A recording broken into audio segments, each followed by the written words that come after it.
Yeah, I played soccer as a kid all the way through high school, like competitively, and I played like intramurals at college. Skied in high school when we moved up north. I love to ski, so did that. And then when I moved here, we started bike riding. And I used to have this route that I did from my house up Hillcrest through, Craig Ranch and back to the house. So I was going east on Rollader, and the Centennial High School is right there. And as I was going through the intersection, a kid had an unprotected left-hand turn, and so he turned into me as I was going through the intersection. And after he knocked me flat on my back, another car, an Audi, was impatient and zoomed around the Jeep that hit me and ran over me. I saw the Jeep coming and I yelled, no, no, no, no, no, and then I hit the Jeep. I landed flat on my back, so it knocked all the wind out of me, and my instinct was to get up.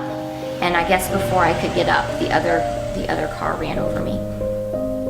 Somebody came and held my head. Some woman laid on the ground with me and got my phone number. I got a phone number of somebody to call, and then the ambulance got there, and I was conscious pretty much through the whole thing. So they took me to Medical Center of Plano, and that's where they did all the emergency treatments. And I had punctured both my lungs. I'd shattered my pelvis. I'd separated my spine from my pelvis. It was 2 gallons of blood and blood product that they put in me that night because I'd lost so much blood. And they gave me a 20% chance of survival when I was in the emergency room. I just remember screaming and being in a lot of pain, but I never knew how bad it was. I never knew how bad it was at all. And I just remember hurting all over. They said people heard me coming into the ICU. They heard me because I was screaming so much. And so I was in the ICU for a week, then they moved me to the hospital floor, the regular floor, for a week, and then they transferred me to a rehab center that I was in for 3 weeks.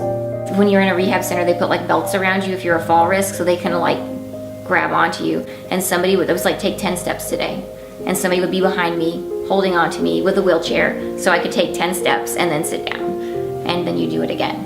And I remember just crying every day, and I just kind of let myself, cry. There were days when I would cry during physical therapy, and I was in physical therapy for almost a year. I was just so sad about my situation. And I'd say around the summertime, I started to kind of maybe turn the corner emotionally.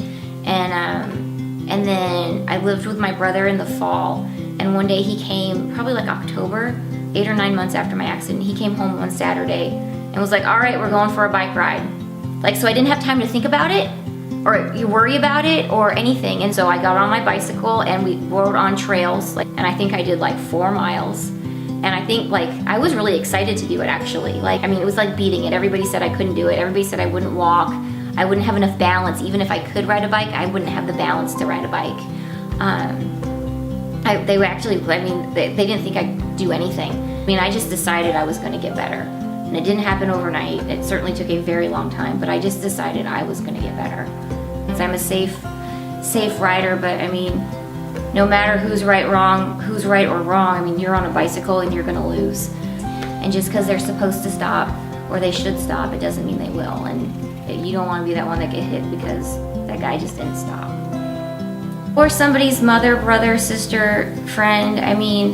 What's so important that you can't get over a lane or wait for 5 minutes?